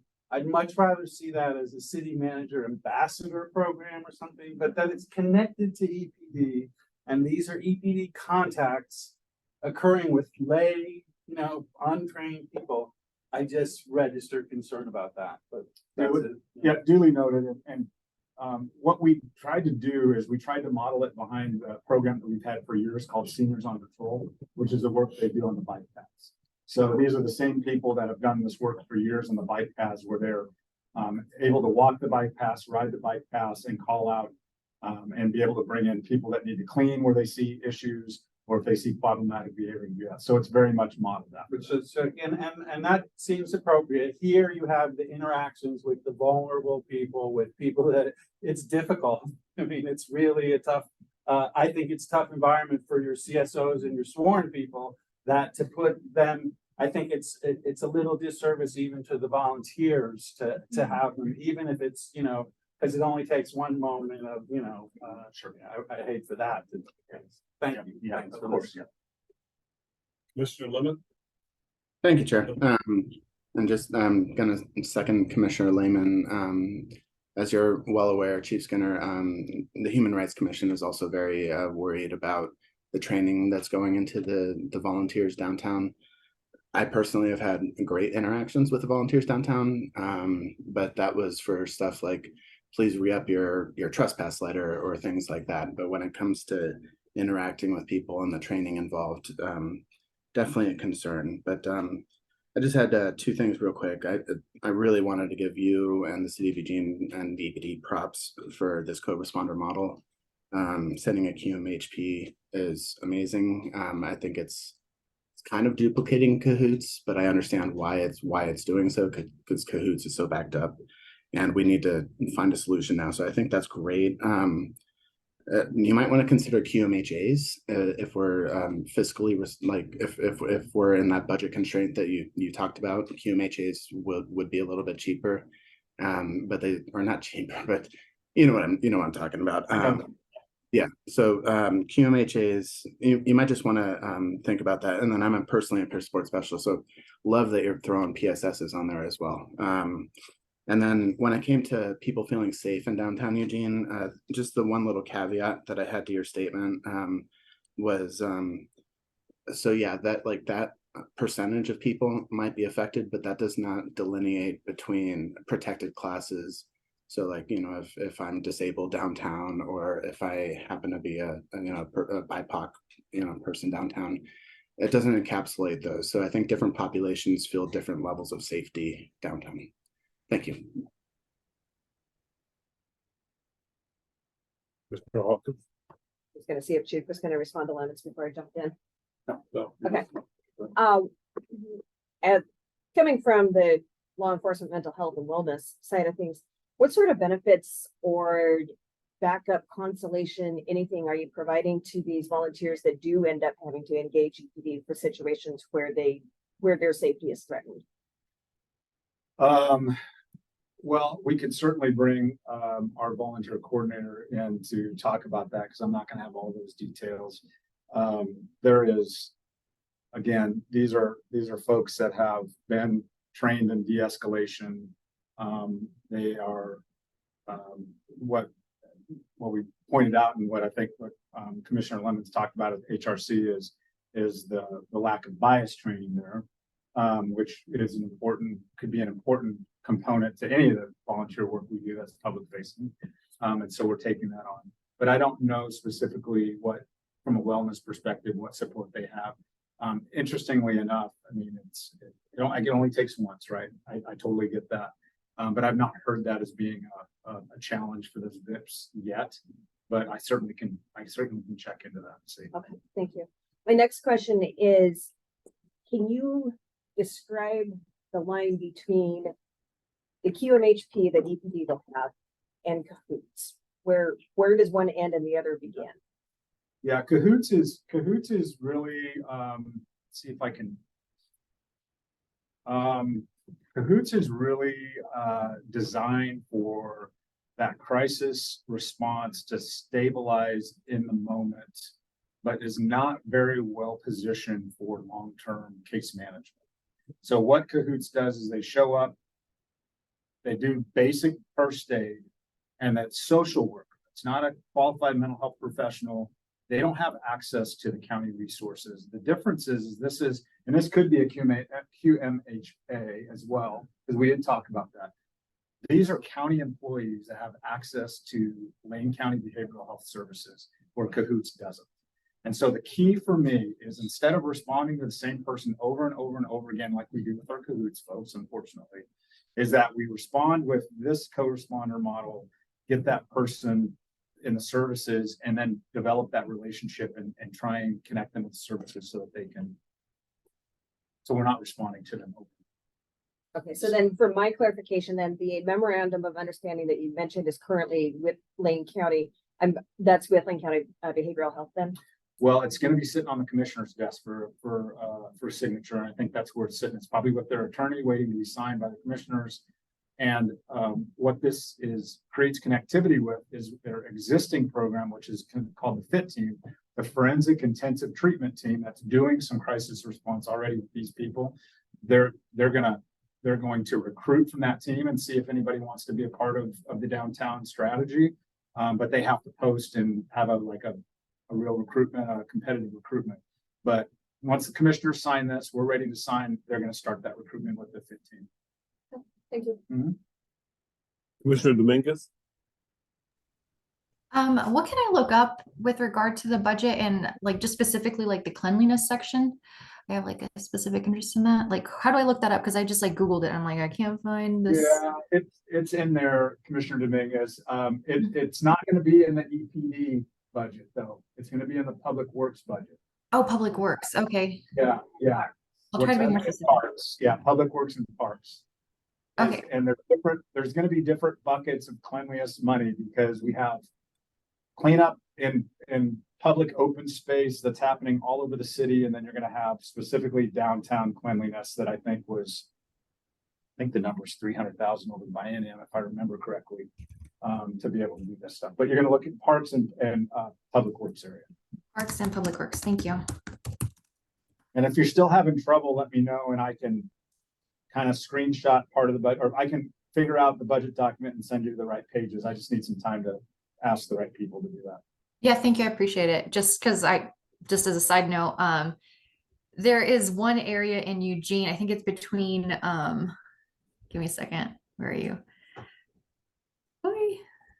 Oh, anyway, it's like between Charlottesville and the Davis or whatever. It always smells like urine, like all the time. And then just like down the street, where the Wow Hall is, like the other day I went to a concert and then I started smelling bad because apparently I stepped on poop somewhere. So we need a toilet down there. We have an affectionate nickname for that area, which is that alley right there off of the 8th. It's not even the alley, it's the street itself. Well, like in front of the alley. What's that nickname? I used to live there. That's an offline situation. All right, she's gonna. Right. Okay, we're gonna move on. I have just a few questions, and obviously I live downtown. I work downtown. I've worked downtown for over 30, dang near 40 years. And even when I was not working downtown, I've had money invested in downtown. So that downtown is very much a priority to me. When I hear the behavioral health specialist, that's in lieu of the police and the Cahoots. Where does Eugene need to get to where a person who is visibly, and I'm not talking about intoxicated, I'm talking about where there's a mental health problem, where, from what I'm understanding, please tell me if I'm wrong, they would take a judge to sign off to have this person in a mental health place. So if that's where we're at, meaning we see the problems. I've been to the downtown office. There's a wall of pictures where he can stand back and name the people. He knows them all. Everyone knows them. To me, that's a shame. They're crying for help. And it's getting ready to get cold. Where have we lost compassion that we need? And then my question is, the last time I remember, and I have lawyers in my family, a lot of them. Just because a person's a judge doesn't make that person a mental health expert as far as what needs to be done with a person. So, so the main thing is that person should have as much authority as a judge, in my opinion, to have that person committed to either be on the right type of drugs or program that we think, because what's happening is it's a rotating door where if they're not bleeding, there's nothing the hospital is equipped to do. And then if you take them to Cahoots, I get my haircut right over there where Cahoots offices, they have no room or place to place them. So the next step is there has to be some form, an idea. Let me give you an example. That empty Wells Fargo building is right downtown. That's downtown sitting there, nothing. As you can drive underneath it and so forth. Is anyone talking about building or making something where we're bringing in the people who are qualified to really deal with these folks? Or we're going to be talking about 57, or we're going to be talking about this stuff 10 years from now, 20 years from now. We all pass. The next commission goes by, and they're still talking about the same thing. So that's one. And then two, and I don't know how much power we have, but it seems to me, way back even when we had the Wild Hall incident, there needs to be like a Light Up Eugene program where, as the police, city council, whoever sits around and says, wait a minute, there was a shooting or something's going on. Y'all have to have the proper lighting around your business. And if they can't, there has to be some type of program where you cannot have it where it's dark in certain particular areas because you're just waiting for a crime to happen. I like the cleanliness. I would tell other businesses have to also take a little bit of responsibility for at least around their business. We at Brenner's, we have maybe a whole hour that we're paying employees to be out front of Brenner's cleaning up whatever it is. So the beneficiaries is the symphony. We tell our guys the block. So the people that live that work to the right of us, which is the Pegasus, not the Pegasus piece, there's a pizza place, Theo's and so forth. And I said, you might want to give the owner of Brenner's a free pizza or something. But do you know who actually is cleaning up your place? Our guys are doing it. So when you clean and you light, I believe there's something that correlates to less mess as far as downtown. And then the next thing is, I heard Commissioner Dominguez say something while she went downtown. These late night incidents, they're dealing with loud music and so forth. Do we have the right, or so no one can do it? Because who has a conversation with the guy and says, listen, we know that between the hours of 11 or 12, say 11 and 2 or 11 and 1, y'all can't, whatever, you cannot handle whatever. There should be a strike 1, strike 2, strike 3, and then it's done. Finish. You can't do it no more. So are we just letting it be the Wild Wild West, or is someone having a hard conversation with these businesses that know good and well that from their events has caused crime, which is an expense to the public? Who's doing that hard conversation? And please don't say it's if no one's doing it, then that's the wrong answer. See, there's a lot to unpack. Let me start with the first comment you made. Let me be real clear. It's not the city of Eugene's job to be in the behavioral health business. That's Wayne County's job. And the second thing I would say is that it's hard when you've got a state that ranks dead last in addiction service and behavioral health service investment. There's no place to put people, even if they were committed. So that's a fix that needs to happen well above our pay grades, and being able to do that.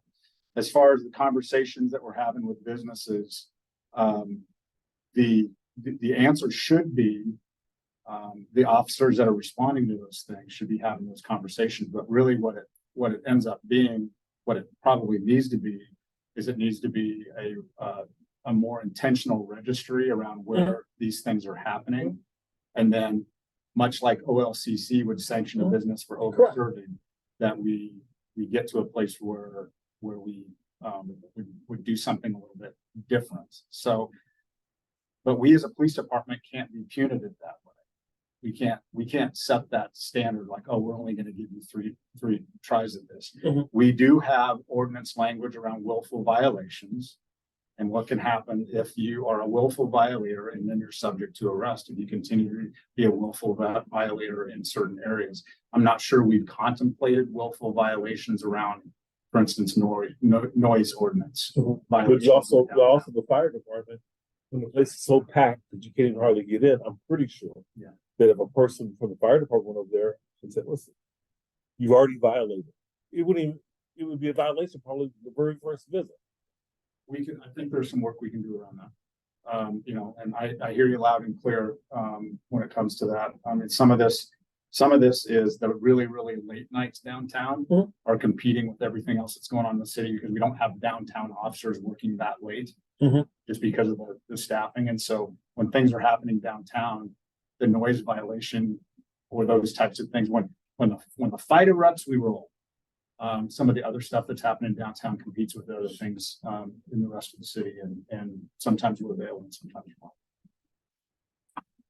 First chance at doing a question. Commissioner Parham, your hands up. Yes, thank you. The first question I have is the city exposed or is the department exposed if a volunteer happens to get injured while acting on behalf of the department? And then an additional question I would have is, has the department seen any of the rumors of citizens speaking about members of the force actually telling them that there is an unofficial work slowdown that's happening in the downtown corridor? And that these conversations are being had on the internet. And how could the city work to kind of dispel those myths that are proliferating on the internet right now? So let me answer the first question, and the second question, I don't know of anything. I'm not familiar with that at all, and so I'd have to learn more about what that is. I don't even have any context for what you're speaking about, Commissioner Parham. The first one is our volunteers, whether they're working on our patrol cars or covering up graffiti or working in the downtown. If something happens while they're working for us, then yeah, as a self-insured city, we cover them, and we're at exposure, but it's an exposure we accept. And I have to apologize. I need to step out and just take care of some business real quick. Are your questions, Commissioner Lemon, to Commissioner Dominguez, for the chief? Because he's had to step out. Yeah. Yes and no. So I guess I'll go first. Quite honestly, so Commissioner Parham raised most of the questions that I had. So I had one comment in response to your line of speaking there, Chair. So yes, I'm just as frustrated about the mental health situation downtown. I do agree with Chief Skinner that EPD is not in the position to commit people to involuntary treatment, even if they do have QMHAs, QMHPs along the lines. And I know, and you pointed out that judges are not in the best spot either to do that, and I agree, and that's a very systemic thing. But when you commit someone, and I can speak from personal and professional knowledge, when you're committed against your own purview or your own choice, a lot of meds can be thrown at you, a lot of diagnoses can be thrown at you. It can literally like sink a life, not just change a situation. So I would really hesitate for us to even start talking about this issue, and it's not within the police commission's purview whatsoever. So just wanted to put that in. Thank you very much. Thank you. Commissioner Dominguez? I guess I don't know if it needs to be directed to the chief or not, because I'm not sure how involved he is in the budget for the downtown safety. So I guess I'll just comment on it and maybe we can hear it. Let's hear it. Let's hear what it is. Okay, sure. So basically, I mean, I already, Holly, I'm emailing you right now. I couldn't find the information that the Chief Skinner was talking about. So hopefully you can forward that to him and he can get me the information about the cleanliness and the budget there. So basically I already. What are you wanting to know? Well, basically, I guess it's more of a suggestion. So I just wanted to get that out there, kind of like how you were suggesting, dear chair. I will just read it off. I'm specifically interested in getting more toilets and public showers down there to reduce the smells and poop. Because if you're trying to make downtown a place where people like go and dress up and like are looking nice and shopping and all that kind of stuff, smells are going to make you not go down the streets. So like, for example, that area that I was talking about, that's in front of Pipeworks. Like if they're trying to get people to come into the office, I went into their office and there was nobody there. Like it smells bad. Like it smells really, really bad there. So who's going to want to go into work there? Like they made this beautiful building. Nobody's in there. Like it always smells bad. So getting a toilet down there, getting the showers down there, basically will change the feelings of being in downtown and would help businesses that are in the area. Public showers help get that service down to the homeless people to get them on track to not being homeless, as the chief was saying. And because people that employ homeless people need them to not smell bad and clean, and they need to be clean to work with the public, or if they're going to work in production, again, you're helping get the homeless situation better under control. Against you reducing smells. Like I hang out downtown and I walk by people and they smell bad. So again, it's just kind of creating a different environment, and again, also helping them get employed. And then it would also help, having public showers would also help with tourism as well, because the people that live at like the van life, they're actually rather affluent and they would stop by and shower here. There are maps that they can use to find public showers. So then you would get them here, they'd use a shower and then, go to the businesses around the downtown. So that's why I was saying that I really think that showers and, public toilets are something that we actually really need and would really help businesses. So that's all. And chief. And so I guess my question is, I emailed Holly about getting that information about cleanliness because I couldn't find it. But I have some ideas and I'd like to be able to find somebody. Like I said, I'm working on a scholarship and I'm hoping that specifically for public showers, I'm hoping that I can find some more information to see what's already being done and stuff. So thank you. I was just going to say that, Bonnie, the budget's not going to be that detailed. So you might be better off figuring out a staff person to be able to talk to in Public Works, because the budget's going to be like a big number in a general pot. It's not going to break it down by how much we spend on toilets or how much we spend on like the Portland loo or that kind of it's just not, it's going to be bigger pots. So finding a person to talk to is going to be a lot more successful. And I can try to help with that. Can you? I'll do my best. That would be great. Yes, because I called today and nobody answered, and I was just like, oh, okay. Well, it's Yes, hard so to find the right person sometimes. So I will try to get someone in touch. Yes, I will follow up. Thank you so much. I appreciate that. Yeah, no problem. Thank you. Yeah, Mr. Lemons? I just want to point out, Chair, that over the years, going back a ways, there have been some epic battles between nuisance businesses, particularly bars, that consume police resources, and there is enforcement in the city. They will not sit back, I think, and let someone drive late night, by violating law, by noise or fights or crowds. So when there are some places that the shell of the business still exists. There's still bars, but they had previous owners based on behaviors and stuff. So OLCC also plays a role. Yeah. I also know Julie can probably speak to this. There have been instances where we've had bars downtown that have been problem, and we've actually met with bar owners and had meetings to conversation to really set expectations, levels of expectations. I don't know if you can give us a few sentences on that.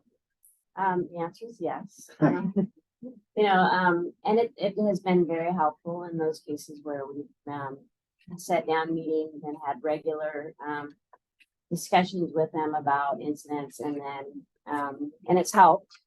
But when you have, you kind of have to start from the ground up again when a new owner comes in with a new business, and they have a different itinerary and agenda of what they're trying to do. You kind of start from the ground zero again, working up to have those relationships with those owners in order for them to see that it's a team effort for a downtown. So And it does work. And when it doesn't work, when the owners aren't willing to participate together, then that's when we kind of go towards the enforcement and trying to incorporate the fire marshal and those things. But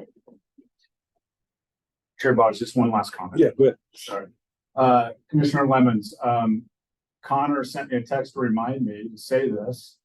I don't know why I didn't remember this because I didn't have it written down, obviously, and I was going by memory. And it doesn't get us all the way there, but one of the things that we're doing is we are spending some money and we're going to have a kiosk in our lobby to be able to file online reports for people that don't have devices that want to come in and maybe don't necessarily want to talk to anybody, but there's going to be a kiosk in the lobby. And we're thinking about putting a couple other kiosks strategically located throughout the community so people have access to that. So oftentimes, whether it's a rec center or, we're trying to be thoughtful about that. So if you have some library, you have some thoughts about a couple of areas around town that would be helpful for us to have kiosks. We're going to invest a little bit of money so people can have those kiosks and don't have to rely on being the owner of digital devices. it's brilliant. Thank you, Chief Skinner. I will be following up with you about a couple locations. Thank you. We're now at closing comments. We will begin with Vice Chair Hawkins. Oh, excuse me. Sorry. I'm so Yes. sorry. I thought we were going to get to policy 1210 draft. The public safety cameras that was related to downtown public safety. Because I was reserving most of my comments for that discussion. Are you talking about the My PD Connect? Public safety cameras. It was one of the links included in Holly's email to us.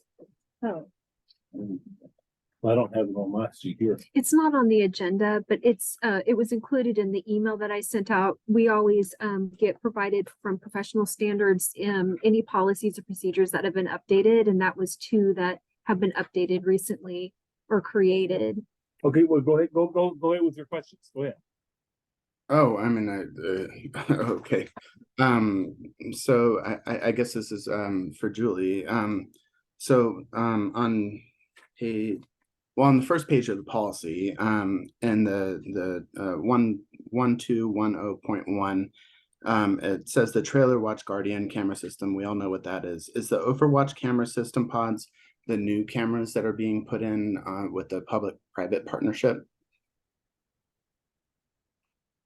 I have no idea because I'm not prepared to have this conversation. No, and I wasn't.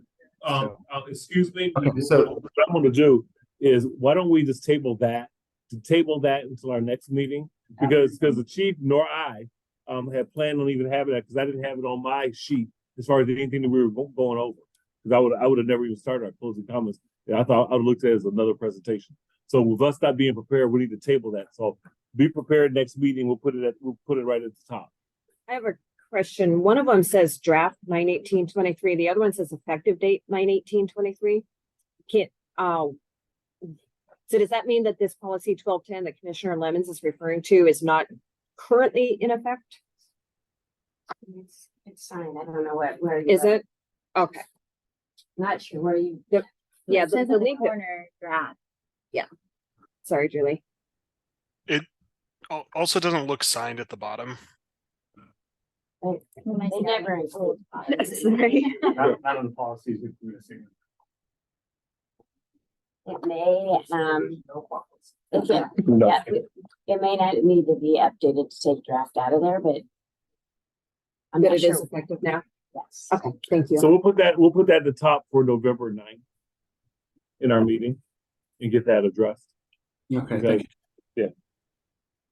And just to reiterate, that was not planned on the agenda. So it was just something that I included in the email for you to look at. And that's great. That's what I hope you guys do, is read those emails and read those policies and procedures. And I'm, happy, we can bring it back in November. So thank you. Yeah. Okay, before closing comments, or a matter of fact, I started with you. No, excuse me. Do you have closing comments, Commissioner Dominguez? Your hand was up, or just Yes, sorry. Yes. Does that, so if we're tabling the conversation about what we just talked about. Are we also tabling the other one that was attached, the volunteers and policing program? Is that also being tabled for like next week? Vice Chair Hawkins, do you want to just at the beginning, at your commissioner, at your information share, you had brought those two up. Do you want to just maybe talk about that again and why you mentioned that? That might be helpful. Well, I do think that especially the downtown cameras one is one that's come up repeatedly during the commissioners' meetings. And so I think it merits conversation just because it's come up so frequently that it appears to be based on how we are designated by city council. It appears to be representative of a concern of the community. So I appreciate Commissioner Lemon's bringing it up for more discussion. And I think adding it to an agenda for a future meeting is a worthy endeavor. Okay, so does that include this one as well? Because it was. Yes, sorry, Bonnie. Both of them. Oh, okay, thank you. That's what I want to know. Okay, that's all. Thanks. All right. So now we're gonna go into closing comments. Commissioner Hawkins. I'm good, Chair. Thank you. Commissioner Dominguez. I was thinking about something, but I got brain fart. Sorry. Come back to me.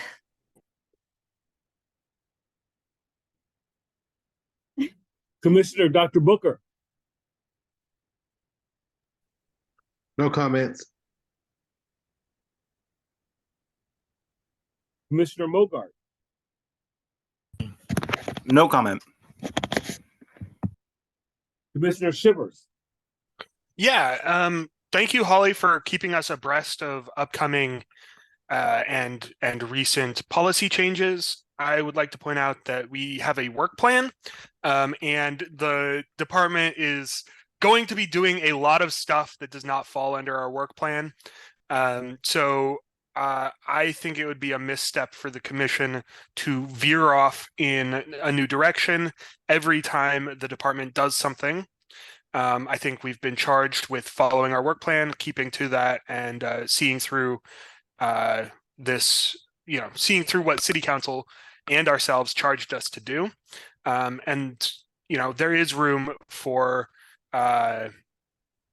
conversations about emergent technology. I think Scott and I disagree about whether the downtown safety cameras constitute it. But if the commission wants to have that conversation, I think that's well within the work plan. The volunteers and policing, less so, but it's a perennial issue. If we have time on the work plan, I want to make sure we do all the things we said we would do. If there's time, I'd love to look at it. If there's not, there's next year's work plan, or 2 years work plan now. But yeah, thank you all for being here tonight, and thanks for caring. Councilor Zelinka. No comments tonight. Thanks. Good meeting. Councilor Ye. Commissioner Lemons. Thank you, Chair. I kind of feel a bit, I don't even know what the word is. So I spent most of my time doing this policy. So I'm looking forward to next month's meeting to dive into the public safety cameras. Outside of that, I really appreciate Chief Skinner for showing up to the Human Rights Commission and for keep in touch with us. And thank you all for the work that you do. Thank you. Commissioner Parham, any closing comments?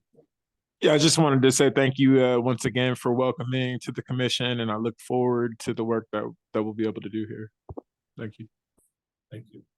Commissioner Lyman. Thank you, Chair. Commissioner Lyman says a Yiddish word for how you were feeling, but I'm not sure that I would pronounce it correctly. I just want to thank Minutes Recorder and Professional Standards, Cindy, for being here, and Sergeant Smith for being here, and Chief for your time, and Holly, thank you for the support that the department gives this commission. So thank you. Okay, that concludes our meeting. All is adjourned. Thank you. Wait. Sorry. I did have my comment. I just want to say, I also wanted to say thank you to the recorder. And also I'm sorry because part of me wants to find a way to easily record our ideas. And I was thinking that maybe that would be a way, but we'll see. So thank you. Thank you. Bye.